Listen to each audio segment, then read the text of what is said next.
I was 16 years old when I first comprehended the concept of true power, not from delivering a superb punch or kick, no. I was standing alone on a mountain overlooking Hong Kong Harbor, the city lights fading through my tears. That morning, I was ejected from my master's program. My crime? I questioned the sacred traditions and dared to combine Wing Chun with boxing skills I'd learnt on the streets. Disrespectful, they labeled it. Arrogant, maybe they were correct. But as I stood there, something solidified within me, a truth so profound that it would eventually transform martial arts forever. The most terrible jail is not made of steel or stone, but of rigid thinking and mindless tradition. The most potent weapon is not a fist or a foot, but a mind free to absorb what it needs and discard what doesn't. Do you feel the resistance right now? That voice asking whether you should listen to me, whether these concepts are relevant to your life, struggles and goals? Good. True mastery is achieved not via rigorous adherence to a single method, but through the capacity to absorb what is useful, dismiss what is unnecessary, and contribute what is uniquely your own. The martial arts world was not prepared for this. Neither was America, neither was I, honestly. Because following this concept entails walking a lonely path. It means to challenge everything, including your own deeply held views. It involves standing out against the comfy tide of cossin, and this is how it's always been done. I recall when I first opened my school in Seattle, traditional masters rejected me. They called me a heretic, a betrayer of ancient knowledge. Students arrived expecting a typical sifu, bowing to ancestral altars and reciting old creeds. Instead, they discovered a young man asking awkward questions. Why are you practicing this technique? Is it because it works, or because you learned it from your master? If it doesn't work, why maintain it? Why not use something else that works better? Some people fled, uneasy with the burden of thinking for themselves. Something deep within me resisted these artificial restrictions. Why should I pick when to integrate? Why limit myself to a single tradition when I may learn from several? This was not arrogance, as many have said. Rather, it was the acknowledgement of a fundamental truth about human potential that few are brave enough to embrace. Consider your own life for a moment. How many unseen boundaries have you accepted unquestionably? How many times have you heard that's not how we do things, or in your lane, or know your place? These statements are more than just words. They are chains intended to keep you restricted, predictable, and little. When I arrived in America in 1959, I brought with me not just my athletic training, but also a dangerous idea. Tradition should serve the individual, not the other way around. That resistance is the sound of your brain's prison walls being tested. And at the end of our time together, those walls will never be the same again. I promise you that what I'm about to impart isn't only about martial arts or physical conditioning. It's about the battle you have every day when you wake up and look in the mirror. The conflict between who you are and who you might become, between the constraints imposed by others and the boundless potential that is waiting to be realized. But I warn you, once you realize this truth, you will never be able to return to the comfort of your previous restraints. Are you prepared to begin? Let me take you back to in Hong Kong. I was a young man caught between two worlds, Chinese by origin but raised mostly in America, trained in traditional kung fu, yet enamored by Western boxing. Everywhere I looked, someone was telling me to choose a country, choose a style, choose your route, follow the rules, stay in your lane. Allow me to tell you about the moment everything changed for me. I was training hard, as I always did, with hours and hours of the same motions, forms, and techniques. One day, in the middle of a form I'd done thousands of times, I paused. I just quit. Standing there in my kwoon, sweat falling to the floor, something inside me burst free. In that moment of silence, a question emerged. What am I really training for? Not trying to improve this form, not to appease my lecturers, not even defeating opponents. I was learning to express myself openly, fully, and honestly. And all of a sudden, those hard forms and inflexible patterns felt like chains rather than tools. That was when I truly grasped the phrase, absorb what is useful, discard the rest. It wasn't just about incorporating techniques from other martial disciplines. It was about a fundamental relationship with life itself, about addressing everything, training, relationships, challenges, and opportunities, with an open mind and a critical eye. Others stayed because they sensed the power of what I was offering, not just physical techniques, but mental release. This is the first and most difficult hurdle to overcome: the addiction to certainty, the comfort of being told what to do, think, live. Most people will sell their independence for this luxury without hesitation. They'll spend their entire lives following a broken system rather than taking on the daunting responsibility of forging their own path. I see it in corporate leaders who adhere firmly to antiquated models while their firms fail. I see it in partnerships when people repeat toxic practices for generations. I see it in fitness, education, and every other facet of human life, a desperate clinging to the way things are done, even when it leads to failure, stagnation, and despair. But you are different. I can sense it. You wouldn't be listening to these words if something inside you wasn't already revolting against these unseen bonds. Something in you knows there is more. Something within you is preparing to break free. This is the essence of Jeet Kune Do, which I eventually coined as an anti-style rather than a style. Not a system of additions, but of deletions. It is not about acquiring techniques, but about focusing on what is most important to you. Now, let me ask you, what are you carrying that no longer benefits you? What ideas, habits, relationships, or routines have you adopted only because they were handed to you? What if you analyze them honestly, keeping only what actually works for your life and dismissing the rest without emotion or attachment? I am not asking you to discard everything you know. I am asking you to question it, to compare it to reality rather than tradition, to own it instead than inheriting it. When I first started teaching Americans, I discovered something fascinating. The students who struggled the most were not necessarily physically weak. They were the ones with years of experience in different genres. Their cups were already full, not only with skills, but also of harmful ideas about what martial arts should be and what they were capable of. Before I could teach them anything new, they needed to empty their cups, not only intellectually, but emotionally. They had to start over, which is the most difficult task for someone who considers themselves an expert. Regardless of your field, you will encounter the same issue. The more you believe you know, the more difficult it is to learn. The more successful you have been at obeying the rules, the more difficult it is to break them, even when breaking them is exactly what is required. A well-known Zen narrative tells about a professor who seeks knowledge from a master. The master serves tea, but does not stop pouring until the cup is full. Tea splashes everywhere.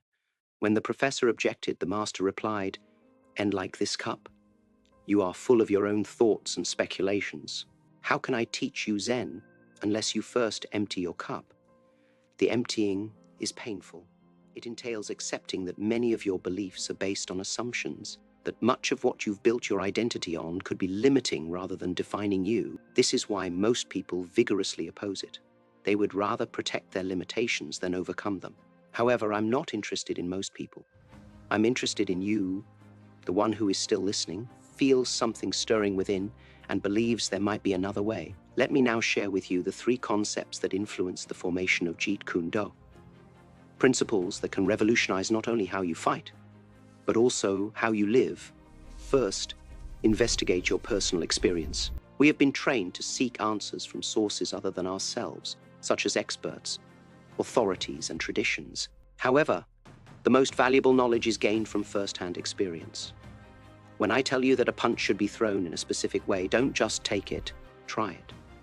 Feel it, try it. See if it is appropriate for your body, temperament, and situation. This applies to all aspects of life. Do not outsource your truth to others, no matter how qualified or sure they are. I recall training a pupil who repeatedly attempted a difficult kick that clearly did not suit his body type. When I recommended an alternative, he objected, saying, "My previous master said this was the best technique." I asked him, "Does it work for you?" He paused before admitting it didn't. "Then why keep it?" I asked. He had no response. He had prioritized allegiance to his teacher over performance and tradition over truth. How many things are you doing now in your profession, relationships, and health because someone you respect told you they should? How much of your life is spent following someone else's script? The second concept is to absorb only what is useful. This necessitates humility and curiosity, a readiness to learn from anybody and anything, regardless of its source. When I learned Western boxing to add into my kung fu, traditional instructors were outraged. That's not our way, they said. However, I was not interested in takeaways. I was interested in the truth. Look about your field, whatever that may be. Where are you rejecting wisdom because it comes from an unexpected or even opposing source? What can you learn from your competitors? From another industry? From fields that appear completely unrelated to yours? Cross-pollination is frequently the source of the most significant inventions. Steve Jobs did not reinvent computer design by studying other computers. Rather, he studied calligraphy. The most inventive cooks read more than simply cookbooks from their own tradition. They also study chemistry, history, and psychology. But most importantly, absorption is not the same as blind acceptance. This leads us to the third principle: discard what is useless. This is where most people fail. They become collectors rather than curators, acquiring skills, ideas, and goods without discipline to discard what does not fulfill their needs. I trained with a man who claimed to know over 200 different strikes. I asked him to show me the greatest one. He couldn't decide. He had accumulated so much that he had learned nothing. This is in contrast to Bruce Lee's famous quote, "I fear not the man who has practiced 10,000 kicks once, but the man who has practiced one kick 10,000 times. Take a look at your life now. Where are you spread too thinly? What are you holding on to, relationships, projects, belongings, or habits that no longer fulfill your primary purpose? What if you had the fortitude to let them go? This is not easy. We grow attached. We say to ourselves, I've invested so much time in this relationship, this career path, this approach. I can't just let it go." However, it is precisely this kind of thinking that keeps you trapped. The time you've already spent is gone. The only significant question is, does this help me now and in the future?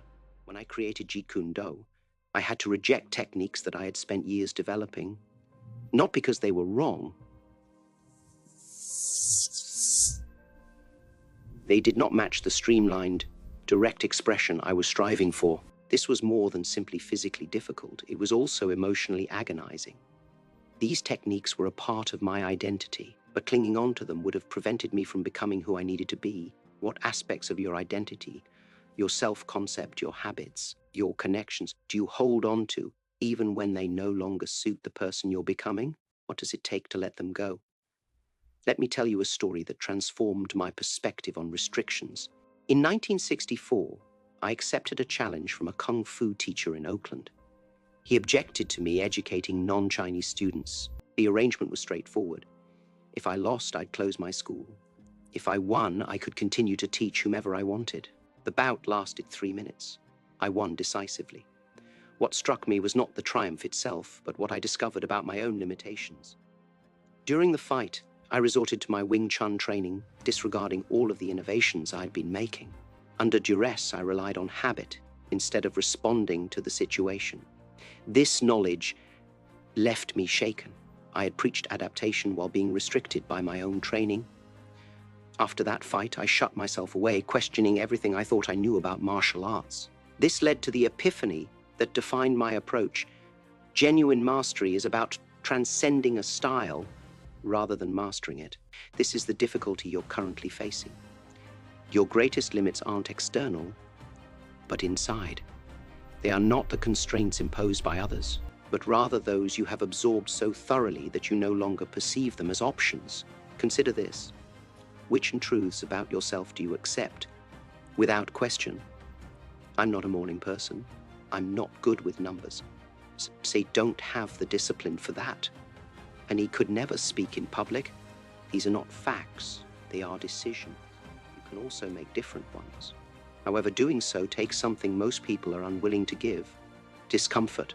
Growth occurs at the edge of your comfort zone, when you are poised between security and dread. When people feel threatened, they tend to retreat to safety. A few lean into the discomfort, knowing that's where the transformation happens. When I initially arrived in America, I spoke terrible English. Giving interviews, giving classes, and communicating difficult thoughts in a language other than my own was humiliating. Every day, I had to choose between speaking Cantonese with other Chinese immigrants and pushing through the difficulty of learning English, the easy or growth path. What comfort zones are you currently hiding in? What growth are you delaying because it involves discomfort? Remember this, discomfort is not your enemy. It serves as a guidepost for your next progression. Now, let me share with you the everyday practices that helped me live the idea of absorb what is useful, discard the rest actions. You can start applying right away to break free from your own limits. First, conduct a daily audit. Take 5 minutes each evening to reflect on what worked for you today, what did not. Which of my behaviors helped me achieve my goals and which were habitual time wasters? Be relentlessly honest. This is not a judgment, but an appraisal. Like a martial artist analyzing combat footage to better their technique. The second step is to practice your beginner's mindset. Once a week, purposely place yourself in a scenario where you are completely inexperienced. Take a class on a subject you know nothing about. Read a book about a topic that is not your area of expertise. Talk to someone whose life experience is vastly different from your own. This keeps your thinking fluid, your ego in check, and reminds you how to learn rather than simply applying what you already know. The elimination challenge comes in third. Each month, choose one thing to eliminate from your life. One habit, commitment, or belief that may have helped you in the past, but no longer does. Create space for something new to emerge. Fourth, the cross-training principle. Whatever your core field, make time to learn about other fields. If you work in business, study psychology. If you work with technology, consider studying design. If you work in healthcare, consider studying philosophy. These intersecting points frequently yield the most profound discoveries. Finally, the expression practice. Find at least one chance every day for honest self-expression, unfiltered by societal expectations or professional roles, in your true voice. This could be accomplished via writing, conversing, moving, or creating. The medium does not important. What matters is the practice of discovering and expressing your truth. These activities are not difficult, but they are tough. They require you to be conscious when habit would be easy. They require that you question what others take for granted. They ask you to accept the risk of being misunderstood. I was continually dealing with this misperception. When I mentioned emptiness, many assumed I meant nothingness. When I questioned classical martial arts, several people believed I was disrespecting tradition. When I argued for simplicity, some accused me of being simplistic. But here's what I discovered. Being misunderstood is the cost of innovation. If everyone immediately understands and agrees with what you're doing, you're not likely to break new ground. You're probably just confirming what everyone already knows, is comfortable with, and accepts. True innovation, whether in the martial arts, business, science, or any other profession, is always met with resistance. The question is not if you will be misunderstood, but whether you will have the confidence to persevere nonetheless. People felt I was intentionally confused or contradictory when I first described Jeet Kune Do as a style without style. They didn't understand what it meant to transcend style, to develop a method based on principles rather than fixed procedures. It took years for this concept to become generally understood and accepted. What vision do you have that others cannot yet see? What fact have you discovered that does not fit into existing categories? Do not abandon it because it is difficult to explain. Don't make it taste better by watering it down. The most significant ideas frequently begin as seeming conflicts. Now, as we near the end of our time together, I'd like to address the ultimate difficulty of this philosophy, the challenge of identity itself. Because to properly absorb what is useful, discard the rest, entails taking your sense of self lightly. It implies recognizing that who you are is fluid, not fixed, and is continually being created by your decisions. Most individuals consider their identity to be something they find once and defend forever, such as, I'm a lawyer, and I'm an artist, I'm an introvert, or I'm bad with money. But what if your identity is something you create rather than discover? Not a goal, but a journey. Not a noun, but rather a verb. When I said, be water, I wasn't only referring to physical adaptability. I was discussing the mobility of self. Water does not have a constant shape. It transforms into what it needs to be dependent on the circumstances. Ice when cold, steam when hot. a raging river, or a peaceful lake, depending on the landscape. What does it mean for you to be water in life? To allow yourself to alter forms as needed, to flow around barriers rather than crash against them, to carve new pathways while the old ones are blocked. This is not about giving up your essential convictions. Water, regardless of its form, is always water, H2O. Similarly, you can retain your essence while altering your expression. Your values define your molecular structure. Everything else is negotiable. This transition was an ongoing process for me. On film sets, I was an actor. In my cocoon, I was a teacher. In my studies, I was a philosopher. With my children, I was a father. I didn't separate myself by appearing to be various individuals in different settings. I expressed several facets of the same integrated self, responding to each situation's needs. This fluidity represents power. It is freedom. It is the ability to respond to life as it is, rather than as you would like it to be or fear it will become. And that brings us full circle to the terrified, enraged 16-year-old standing on a mountain after being rejected by his martial arts community. I could have stiffened in that moment, could have concluded that the world was against me, that I was the victim of closed minds and hard traditions. Instead, I selected fluidity. I assimilated the technical lessons my masters had provided. While disregarding their restrictions, I became water. Now I ask you to do the same, to take what you need from what I've offered and leave the rest, to put these principles to the test in light of your own experiences. Make them yours via application, not just intellectual agreement, because in the end, my philosophy is about living rather than believing. It is not about agreeing with Bruce Lee. It's about becoming your most authentic and freest self. Let me leave you with one final thought. The saying, absorb what is useful, discard the rest, is more than just a strategy for martial arts or personal development. It's a novel approach to existence itself. It is a proclamation of freedom from dogma, tradition for tradition's sake, and the tyranny of how things have always been done. When you genuinely adopt this attitude, you stop being a consumer of life and begin to create. You stop asking for permission and begin granting yourself authorization. You understand that the masterpiece that is your life was not painted by following someone else's blueprint. It was produced stroke by stroke, via your own decisions, experiments, and honest expression. This is the ultimate liberation I discovered. Independence from both external and internal limitations. Freedom from the desire for certainty, the addiction to approval, and the fear of forging my own path. And now I am extending this freedom to you. Not as something I can give you, no one can, but as something I can expose, something that has always been available to you. Look into the mirror tonight. Look past the face you present to the world, the roles you perform, and the identity you've created. Look into your own eyes and ask yourself, what does it mean to be completely genuinely me? Not the me that others expect, not the person I think I should be, but there's a me beneath all of those layers, ready to be expressed. Then take a single step toward that statement, only one. Take in whatever is beneficial to it. Discard anything that does not, and experience what it's like to move not as water stuck in a vessel created by others, but as water on its own natural path, powerful, purposeful, stoppable. This, my buddy, is what it is to be free, and that freedom awaits you right now, if you have the confidence to claim it. Become water, my friend. Be yourself.